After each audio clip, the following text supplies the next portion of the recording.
mis siis on meil valminud koostöös meie heade kolleegidega Tallinnast, Eesti Tarbekunsti ja Disainimuuseumist.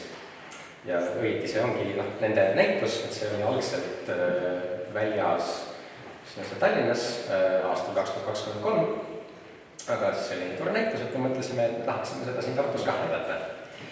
Ja see on siis tegelikult ka osa sellisest näituste sarjast, see kohalik ilu, meil on Tarbekunsti ja Disainimuuseumil mitu näitust sellest sarjast, et eelmine näitus oli siis Tarbeklaasi tehasest, mis see näitus Tallinna juveelitehasest. Et nad siis üritavad uurida ja tutvustada Eesti sellist tarbimist ja tööstuskunsti ajalugu. Ja Tallinna juveelitehase lugu hakkab pihta juba 1923. aastal, kui tegelikult Roman Tavastiga, kui Roman Tavast asutab oma väärismetallasjade ja märkide tehase.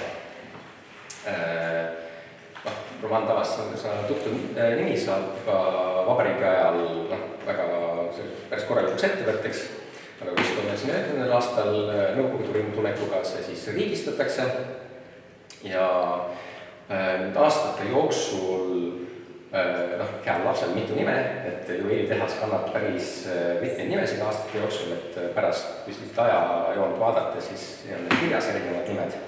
Saate järgi vaadata, aga võib-olla kõige tuntum ta on ikkagi selle Tallinna juveelitehase nime all, et siis see on see lihtsustatud see nimi, mille all talle viidatakse siin. Ja tegelikult see näitus saigi võimalikuks, sellest juveelitehas ühendaselt töötab 1993. aastani, kui see siis jälle erastatakse, ja see saab niimoodi 8 ettevõtteks, et siis Roman Tavasti poegist teeb siis Roman Tavasti ettevõtted aastat, Roman Tavast tänapäevalgi veel tegeleb, ja siis on OÜ Juveel, et siis sellest ühest Tallinna juveelitehasest saame 2 ettevõtted, ja siis see ettevõtte arhiiv vähemalt suuremas osas säilis selle OÜ Juveeli käes ja see on tegelikult väga hästi suur ja põhjalik arhiiv. Et see on igasuguseid materjale, toote, näidiseid, jooniseid, kõike väga hästi säilinud. Ja siis see arhiiv ongi tänu sellele need kuraatorid said selle näituse teha, et said kaevuda sinna arhiivi, leidsid väga palju materjali. Ja sellest näitusest peaks kunagi valmima ka raamat, aga ongi seda materjali nii palju, et see raamat on veel valmimisjärgus. Jah, et see, kui küsida, et kust enamus neid asju, mis siin väljas on ka tegelikult pärit just nimelt sealt samast arhiivist. Aga siis juveelitehase sortiment aegade jooksul koosnes 3 peamisest asjast. Olid siis söögiriistad, kahvlid, lusikad, sellised asjad. Siis olid lauanõud. Peamiselt tegeleti selliste nimetatakse korpu sellisteks asjadeks, aga sellised vormilised asjad, suhkrutoosid, kannu, sellised asjad, nagu taldrikud ja kandikud ja sellised asju meil teada väga ei toodetud, pigem olid sellised ümarad, ruumilised asjad. Ja siis oli ehted, et söögiriistad ja lauanud olid sellised asjad, mida toodeti kogu terve aja jooksul, aga siis ehteid seal vahemikus 60. algusest kuni 70. lõpuni vahepeal toodetud, aga see oli 50 kuni 60 algused ja siis 77. aastast.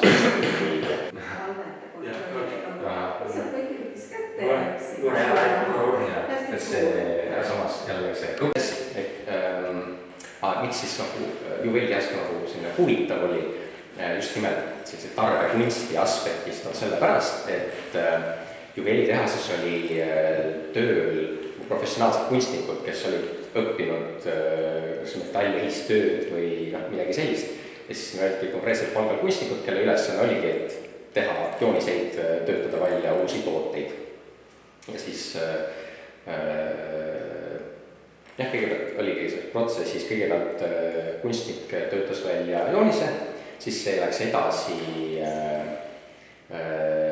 juveliiride kätte, kes siis tegid joonise põhjal sellise esimese toote näidise ja siis selle toote näidise põhjal hakati tegema tööjooniseid, tööriistu, kõiki sellised vahendid, mida oli vaja, et mingi seeriatootmisesse viia, sellepärast et jällegi see on üks asi, mida tuleb siin alati meeles pidada, et juveelitehas, siin toodeti asju ikkagi nagu tuhandetes, sadades tuhandetes, isegi miljonites, et siin kõik on nagu vähemalt valdav enamus asja oli ikkagi seeriatootmises. Ja siis mainin praegu ka selle asja ära võib-olla, et kui nagu suur ja oluline juveelitehas oli sellises Nõukogude Liidu mastaabis, et kogu Nõukogude Liidu peale tegelikult oli ainult 5 sellist tehast. Oli see Tallinna juveelitehas, siis oli Riia juveelitehas, siis oli veel Kiievis, Moskvas ja siis ühes kohas Venemaal veel, mida nime ei mäleta, aga selline kuskil seal Venemaa avarustes, aga põhimõtteliselt oli terve Nõukogude Liidu peale 5 tehast. Ja need mahud tõesti olid ikka massilised, et ikka mingeid asju toodeti. Jah, tõesti. Ja et ikkagi miljonites. Ja siis ka turg selles mõttes juveelitehase toodangule oli ikkagi nagu rahvusvaheline, et terve suur Nõukogude Liit, et siit Eestist eksporditi seda ikka nagu kõikjale ja isegi tegelikult vähemalt hilisematel aegadel ka väljapoole Nõukogude Liitu nii-öelda läänemaailmasse. Et siis vaatad siin on, et juveelitehas oligi, mahud olid nii suured, et Mustamäe. Et siis kas see praegu juveelitehas on sellised? Jah, et seal see juveelitehas ja Roman Tavast mõlemad minu teada töötavad edasi selles samas hoones.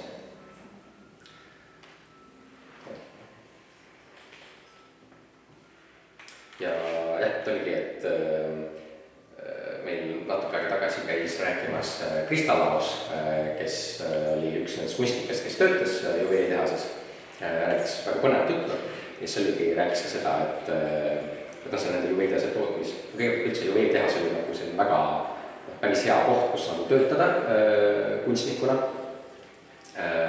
sellepärast et palk oli nagu võib-olla just väga hea, aga see oli okei, aga selles mõttes töömaht, vähemalt see, kuidas Krista Laos ütles, ei olnud tegelikult väga suur.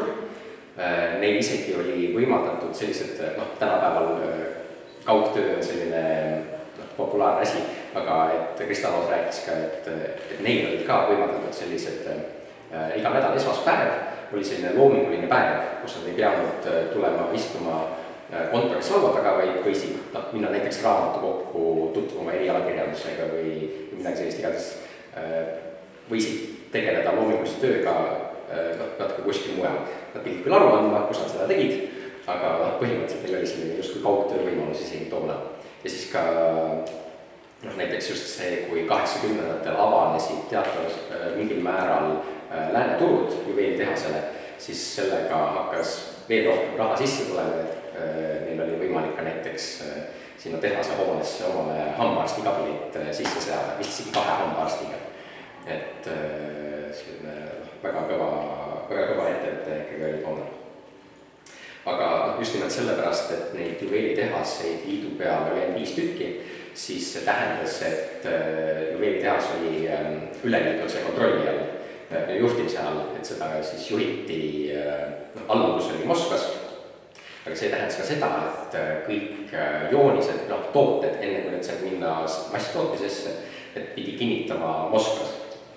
Aga siis see Moskvas kinnitamise protsess oli selline, ühesõnaga, see muutis kogu asja pikaks, et ongi, et siin on,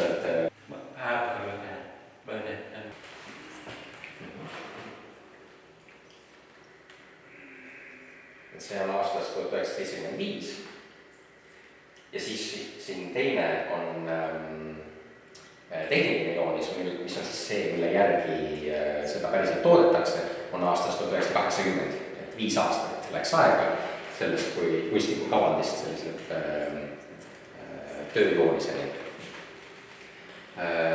Ja siis juveelitehases rääkida sellest, kuidas asju päriselt toodeti, olid sellised 3, võib isegi öelda natuke 4 peamist tehnikat, oli stantsimine või siis pressimine, see pressiga lüüakse midagi vorm välja metallist, et see on see, mida näeks. Sama selle siin, et on stantsimine Siis on trugimine, mis on see, et kui sul on selline, mis asi on see pink, et kus on, pannakse käib nagu ringi, siis on sul seal vorm ja siis sul on metallleht ja siis see metallleht lükatakse selle vormi peale, selle treipingil. Siis on trugimine on see protsess, kui sa nagu lükkad selle metalli trugimine. Jah, siis trugimine ja siis on kolmas põhimõttelises on valamine, mida siis peamiselt kasutati ehete puhul. Varm. Jah. Ja siis ka, kui oli vaja värvi lisada, siis jällegi peamiselt ehite puhul kasutati ka emailimist, et seda jälle seal selja peale.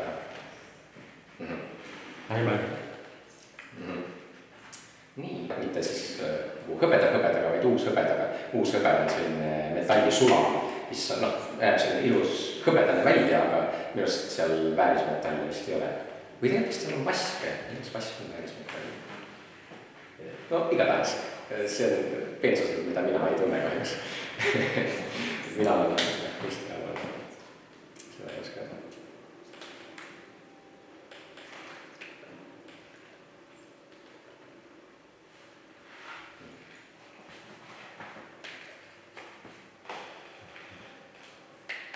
Erinevus ja see oli väga tõsine asja. Väljas kõik see kohalik elu, mida näituse nimega lubatakse, mis need vitriinid jooksevad siin enam-vähem kronoloogilises järjestuses.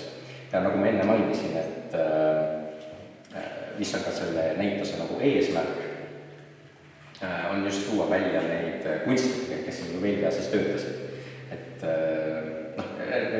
Juveeli tehas oli küll selline väga päris hea koht, kus töötada, aga kunstnikuna see on selline natuke kaheotsaga asi, sest kunstnikuna sa tahad luua ja sa tahad ikkagi, et sinu looming oleks nagu seotud sinu nimega ja natuke endaseks kuidagi renomeed ka saada. Aga kui sa töötad tehases, siis kui keegi ostab omale sõrmuse või lusika või midagi, siis seal peal on Tallinna Juveeli tehas, et seda kunstniku nime ei ole seal kuskil. Aga siis need näituse kuraatorid ongi tahtnud siis välja tuua kõik need erinevad kunstnikke, kes seal Juveelias aastate jooksul töötasid ja nad on siis väljas siin seinte peal. Ja siis võib-olla ongi üks kõige olulisemaid kunstnikke Juveeli tehase ajaloos oli siis Liidia Elken. Et nagu näete, et tema plakat on ka kõige suurem teistest ja tema oli selline, võib öelda Juveeli tehase, selline grand old lady, et tema oli esimene kunstnik, kes tegelikult sinna tööle läks 1952. aastal ja ta töötas seal väga pika aja. Ja selles mõttes aastatel 67–70 ta oli seejuures ka tehase peakunstnik, ehk siis ta väga tugevalt suunas seda tehase loomingut, aga seejuures ta oli ka selline väga tugev isiksus, väga tugev naine ja ka väga tugev poliitik, et siin me tuleme jälle selle juurde, et tegemist on tehasega ja et kunstnik küll loob selle algse joonise, loob selle toote, aga siis selle peab minema seeria tootmisesse ja seda seeria tootmises on ju, seal tuleb insenerid, tehnikud, juveliirid, kõik sellised ja siis kippus nagu olema, et kunstnik tegi oma selle asja valmis, joonise, aga siis kõik need, kes seda asja tootma pidid, nemad siis püüdsid vaikselt, seda asja natuke lihtsamaks teha ja teeme seda niimoodi, meil on selle jaoks juba tööriistad olemas ja muudame seda siit natukene, et kunstnikis on pidanud selline võitlus natukene nende teiste töötajatega, et natuke säilitada seda oma algselt sellist nägemust, aga Liidia Elken, sellise väga tugeva asjana, ta oli väga hea selle oma tahtmise saamises ja seejuures ta ka läks natuke selle tehase juhtkonnaga, et sellised põrkumised ja hõõrdumised et siis näiteks oligi, et kuni 70 aastani oli ta peakunstnik, aga siis selleks, et sisuliselt temast ikkagi lahti saada, siis kaotati see peakunstniku koht lihtsalt ära. Ja siis lõpuks ta jäigi põhimõtteliselt selliseks arhivaariks, et tegelikult jällegi, miks see juveelitehase arhiiv nii hea on ja miks see näitus saab olla nii hea, nagu see on ka jällegi tänu Liidi Elkerile, sellepärast Liidi Elker väga nägi vaeva just nimelt kõikide nende jooniste ja tootenäidiste alles hoidmiseks ja korrastamiseks, et jällegi Liidi Elkeril on väga oluline roll just nimelt selle juveelitehase arhiivi loomisel ja säilitamisel, et jällegi peame tänama Liidi Elkerit. aga kui rääkida sellest loomingust, siis selline alguses 50-ndatel, nagu ma enne ütlesin, see juveelitehas loodi selle Roman Tavasti ettevõtte põhjal ja siis algusaastatel suuresti töötati samade vormidega, mis siis vabariigi ajast, oli hästi palju sellist rahvalikku motiivi, üsna selline filigraanne, üsna dekoratiivne oli tollel aegadel. Tänapäeval vaatad, see oli pisut vanamoodne. Jah, siis toodeti juba ehteid, aga siis olid ka näiteks, tehti koostööd just nimelt tarbeklaasiga, et olid sellised nõud, kus siis selle klaasosa tegi tarbeklaas ja siis juveelitehases toodeti sinna juurde metalldetalji. Et näiteks meil on siin ühed tuhatoosid, põhimõtteliselt enam-vähem kogu toimimist, mida siis näiteks minu meelest see tuhatoos on tuli siia näitusele ühelt inimeselt, kes aitas seda näitust tuua, et selle tuhatoosi oli saanud auhinnaks tema isa hea tulemuse eest ujumisvõistlustel, et siis talle kingiti selline tuhatoos. Ja siis toodeti enamasti oli ka nahk. Ja need detailid, kui vaadata neid käepida, siis on käepäid. Et siis seda võib näha näiteks ka pärast, kui me läheme vaatama söögilistasid, et on sama seda motiivina kasutatud. Seda, et need asjad läksid müüki üle kogu liidu ja siis ongi küsimus, et kus neid ja kes neid osta said.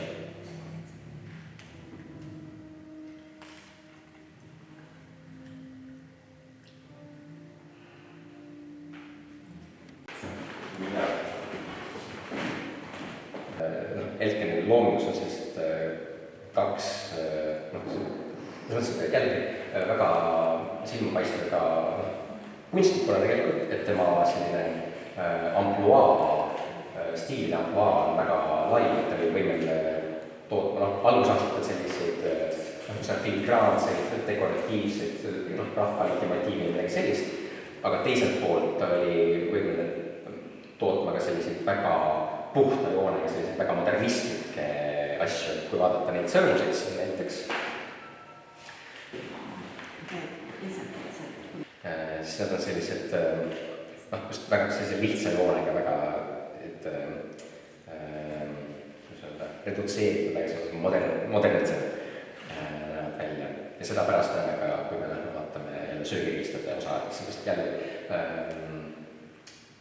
et kõik kunstnikud, kes Juventuses töötasid, nad põhimõtteliselt tegid kõike, et ei olnud seda, et keegi teeb ehteid ja keegi teeb lauanõusid ja keegi paneb söögilistused, et põhimõtteliselt kõik tegid kõike ja Liidia Elker seejuures ka, et on ehteid, siin on doosid, aga siis ka söögilistused tegid. Ja siis üks asi, mis ehetega kaasas käib, on ka kivid, on ju, aga kivid on siis sellised asjad, et neid juveelitehas ise kuidagi ei töödelnud või ei lõiganud, vaid kivid, mis olid, kõik osteti sisse näiteks valmiskaubaga ja siis kunstnike eesmärk oli need olemasolevad kivid integreerida oma sellesse loomingusse.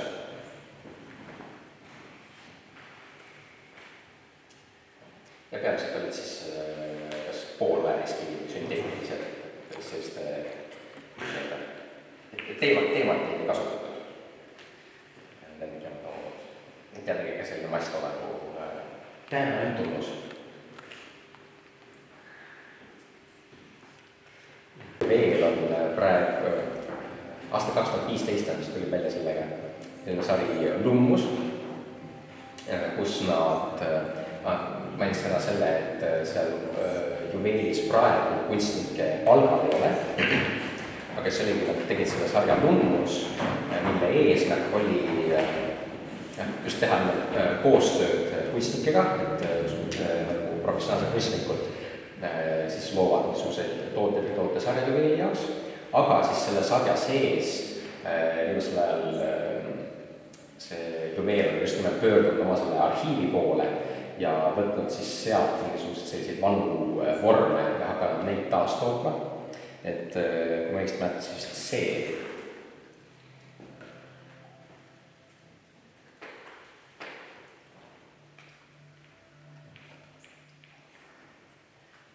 Need aastas siis lahkusid peale ees värvi lisamiseks. Aga kui siin on mingeid asju vaadata, siis jälle vaadata, pole uhked, et tekib küsimus, et kas need päriselt olid seeria tootmises ka. Kas ikka natukene kahtlane. Ja siis ma nüüd ei oska siin minu meelest neid tootmis on peaaegu enam neid tootmisnumbreid, mis väga hästi ei ole teada, kui palju mingeid kindlad asju toodeti, vähemalt mõned asjad puhul on teada, mõned puhul vist ei ole, mis on niisugune segane. Ühesõnaga need kuraatorid ei osanud nagu öelda, et seda asja toodeti ainult mingi natukene või seda toodeti massiliselt. Aga siis mida see Krista Laos, endine töötaja, rääkis, oli niimoodi, et juveelitehastel käidi oma toodangu tutvustama sellistel näitustel või messidel ja siis nende messide jaoks, et sul vett ikkagi nagu uhkem välja näeks, siis selle jaoks valmistati selliseid suuremaid, uhkemaid ja pilku püüdvamaid asju, et jälle kui sul nagu klient käib mööda ja kliendi silm nagu miski kliendi pilku püüaks, siis toodeti siis natuke uhkemaid asju, et ma kahtlustan, et see ikkagi võib olla sees mingeid selliseid asju, mis olid sellised loodi võib-olla olid uuringu või väheses koguses, et just nimelt selliseks messide tutvustamiseks umbes. Ja see, need messid olid ka näiteks selline hea koht, et just nimelt enda tehase reklaamimiseks, et tellimusi saada võib-olla teistelt tehastelt või kuskil, et see messidel pani oma selline kõige paremad, näidati oma oskuseid, pani sellised kõige paremad asjad välja, et siis näidati, et meil on sellised võimalused, et meil on nii head masinad, nii osavad töötajad, et meil on võimelised tegema teile selliseid asju, et tulge, andke me teenus meile siis paari asjad märkida, et vabariigi taastamine siis algusaastatel Eesti raha vaja oli juveelitehases. Esimesed Eesti kroonid, mündid toodeti juveelitehases, siis võib öelda.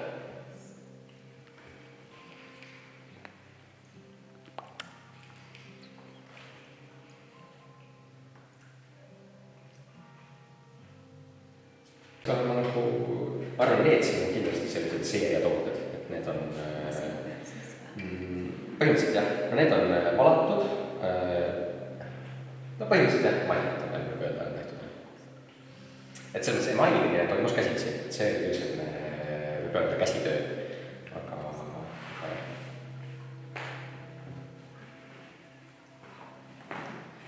et jälle seal näituse alguses protsessis olid need videod, et siis sealt saate näha, kuidas emailimine ka toimub.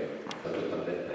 Ja see juures ka horoskoobide tähtkud ja siuksed asjad, et siis kui vaadata seal, et sõrmused ja sellised kõrvarõngad seal, sodiaagimärkidega erinevatega, et siis ka jällegi asi on hästi populaarne. Siis ma huvi pärast küsisin ka just selle Krista Laosi käest, et kust see tuli, et kas kunstnikud ise mõtlesid, et teeks midagi sodiaagimärkidega või et väga Krista ütles, et ikkagi tehase poolt öeldi, et nii, meil oleks vaja midagi sodiaagimärkidega, et palun tehke nüüd, töötage välja mingi toode. Ja siis ka jälle see seeria tootmise asi, et kuidas sa saad mulle erinevaid tooteid luua, et näiteks need samad sõrmused, kui vaadata seda sõrmuse nagu toorikut või seda sõrmuse vormi, siis te näete seda, minu meelest seal Liid ja Elkeni filmis oli seesama sõrmuse selline vorm, aga siis seal selle sõrmuse peal on mingi erinev kujundus, et seal võib-olla on selline silejoon, mis oli kilkene või võid saad sodiaagimärgi näiteks sinna peale teha, et siis saad sama sõrmuse vormi peale teha erinevaid tooteid. Ja siis ka üks asi, mis tuli, olid otseselt jälle populaarseks sellised erinevad rahvalikud vormid ja sõled, et siis just nimelt see Krista Laosi loomingus on näha seda, et sõled ja rahvalikud motiivid.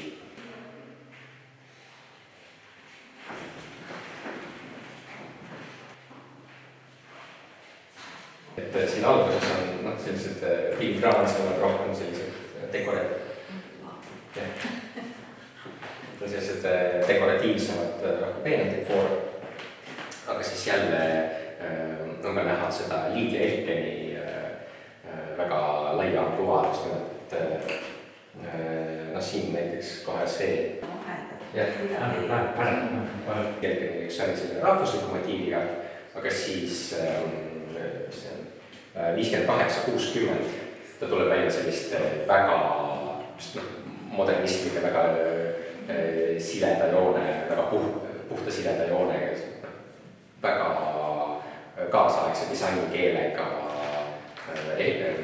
söögiistade sarjaga, mis see absoluutselt võiks tänapäeval kaubamajas müügil olla, et näiteks Liid ja Elkeni siis väga suurepärast oskust kujundajana. Ja siis söögiistade puhul see asi toimus, olid ikkagi nagu valdavad sarjad, et sa ei teinud ainult kahvel, vaid samast sarjast oli kahvel ja lusikas ja nii edasi need asjad. Ja siis mida ongi näha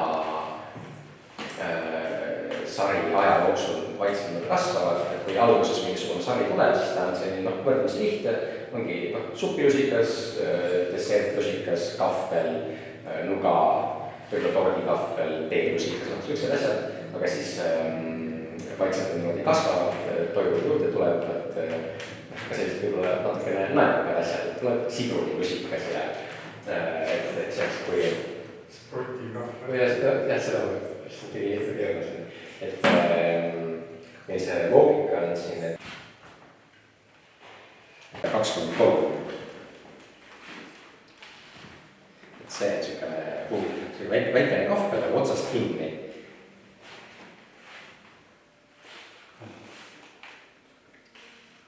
Et siis ma ei tea, võite pakkuda, miks sükene huvitav kahvel olla võiks, mille jaoks?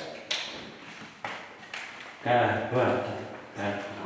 Kanaluudest puhastamiseks. Mitte päris, aga peaaegu. Et see on tõesti see sproti kahvel. Et siis sprott on ju õli sees, et on õline, et siis saad välja tõsta ja õli ära, voolab nagu ära. Ja siis, et mis ta selle otsast kinni on, seda päris hästi nagu ei saagi aru, et võib-olla sprott on niisugune pehme, et siis saad tükendada võib-olla selle jaoks, siis võtta sealt otsast, kahvel otsast kinni.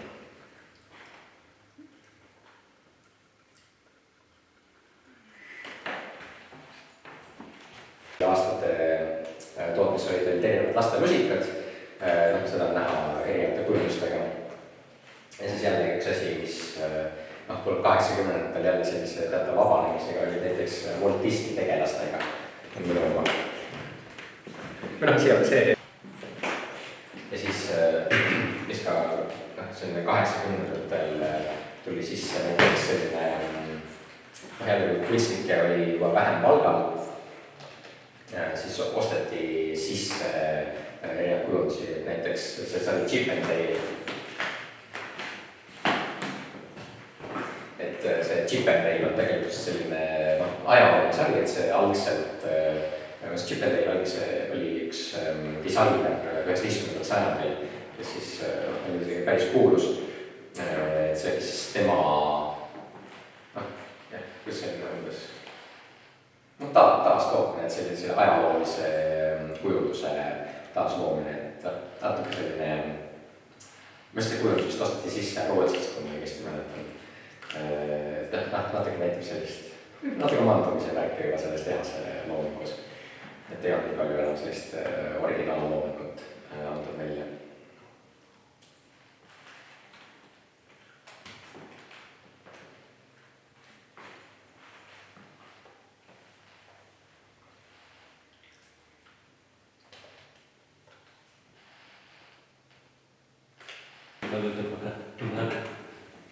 Et üldiselt juveelides justkui nagu oli tehas, toodeti seeriatootmises, aga et vahepeal ikkagi tehti ka selliseid väikses tiraažis mingisuguseid eriti uhkeid asju, näiteks mingisugustele prominentsetele isikutele või külalistele kingitusteks või midagi sellist. Et üks hea näide sellest on sellised hõbeserviisid, mida meil isegi ei ole säilinud kuskil arhiivis või mis on läinud kuskile jumal teab kuhu seisab, jumal teab millises Venemaa daatšas kuskil hõbedakapis. Et sellised hästi uhked serviisid, mida siis toodeti, aga millest meil on säilinud ainult sellised fotod. Näiteks selline, siin üks on näiteks must roos, et see serviis tehti, selline meiliserviis Tallinna raadioja jaoks. Et see on teada. Aga siis on näiteks selline pooliserviis,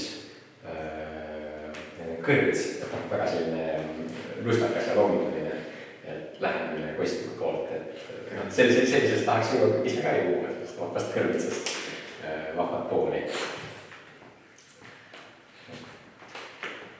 See on ka see juures, just nimelt see on miks 70. lõpus uuesti ehteid tootma hakata, sest ehted on väiksemad on ju, ehte jaoks läheb vähem hõbedat, et siis sellise piiratud hõbeda olukorras oli ehteid natukene lihtsalt toota. See oli väiksemaid asju, et mille peale ei läinud veel hõbedat. Kõik on ilusti kindlustatud ja mulle anti need väärtused, aga ma pean tunnistama veel mäletan, millal see kõige suurim väärtus oli isegi. See täitsa hea küsimus, peaks selle uuesti järgi vaatama, endal ka huvitav teada. Enne näitust puhastas, käis kõik üle ja puhastas.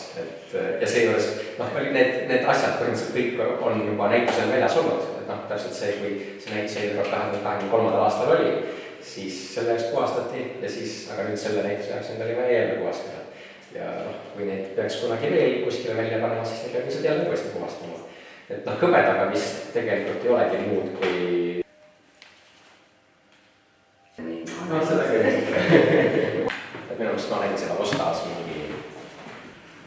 alla 10 on minu arust. Jälle minu oli väike oli 10 euro. Et siis ma ka nagu... Ei oska mulle, ma ka tegelikult väärtus on tal ju suurem. No, kes seda ütleb? Kes seda ütleb, kui palju see väärtus on tegelikult? Turuväärtus. Jah, nii palju kui inimesed on valmis maksma selle eest. Ja see on täpselt see, et kui rohkem inimesed teavad nendest asjadest, seda rohkem inimesed on huvitatud ja siis täpselt kasvab nõudlus, kasvab.